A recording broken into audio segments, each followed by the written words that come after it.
Après 4 ans de captivité, dans les camps de travaux forcés, en novembre 1944, plus d'1 millier de tirailleurs sénégalais embarquent de Morlaix pour le camp de transit de Thiaroye au Sénégal. Avant leur départ, l'armée française doit leur verser un quart de leur solde de captivité.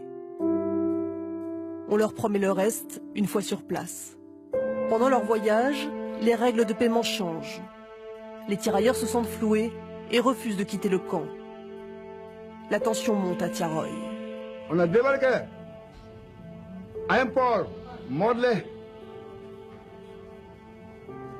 Embarqué Morlaix pour venir de Dakar. Arrivé à Dakar, on t'amène directement à Thiaroye. C'est là-bas que les Français ils ont tiré sur nous. Le 1er décembre 1944, vers 9h30 du matin, les tirs ont en effet éclaté. L'armée française a encerclé le camp, rassemblé les soldats dans la cour. Bilan officiel, 35 morts, 35 blessés, 34 seront condamnés pour refus d'obéissance, outrage et rébellion. Ils écoperont de 1 à 10 ans de prison. Donc les officiels, ils ont considéré en rébellion, avec désobéissance. Et il était clair qu'il fallait qu'ils montrent à la face de tout du monde qu'il fallait qu'ils rentrent dans le rang. Et la version officielle dit que ce sont les mutins qui ont tiré les premiers et que c'est donc une riposte armée. Armel Mabon a rouvert toutes les archives, de Paris à Dakar, pour tenter de comprendre ce qui s'était réellement passé ce jour-là. Pour cet ancien haut gradé de l'armée, plus de doute possible. Il est manifeste à travers les documents qu'il n'y avait pas d'armes dans le dépôt, donc c'est une fable. Donc on a affaire à des gens rassemblés sur un terrain, sur qui on a tiré, des gens sans défense. Donc on est bien sur un massacre, on n'est pas sur une mutinerie. Ces documents, ce sont les différents rapports de l'armée. Il y a d'abord le rapport du général Dagnan, ignorant certaines revendications financières des tirailleurs. Puis le rapport Salmon, dans lequel figure un trou dans la chronologie, précisément au moment des tirs. Enfin, le rapport Lemasson, qui prouverait la thèse de la préméditation. Le 1er décembre, vers 6h45, je fus prévenu que la force armée intervenait pour réduire les rebelles. Et en militaire, quand on dit réduire, c'est ce que ça veut dire. Il ne s'agit pas de...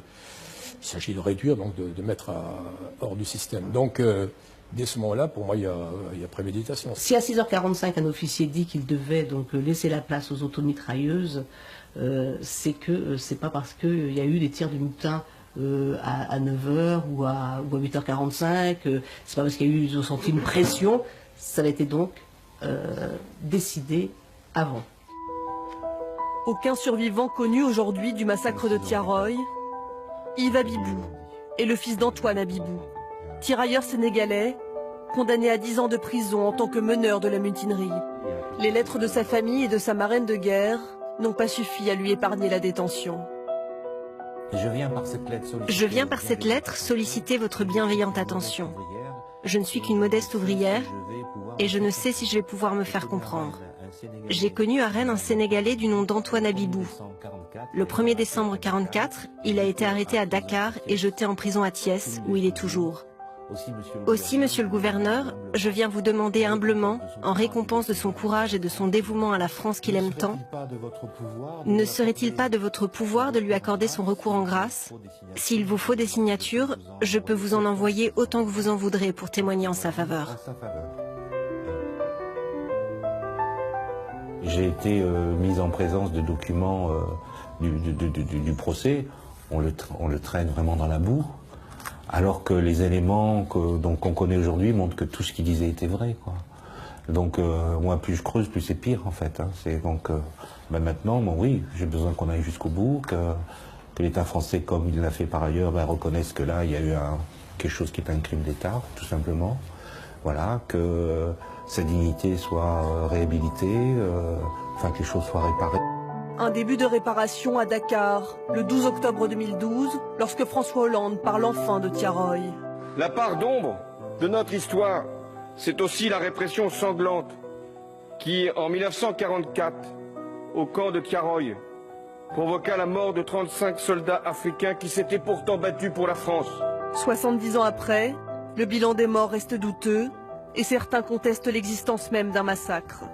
Le président de la République s'est engagé à restituer toutes les archives au Sénégal.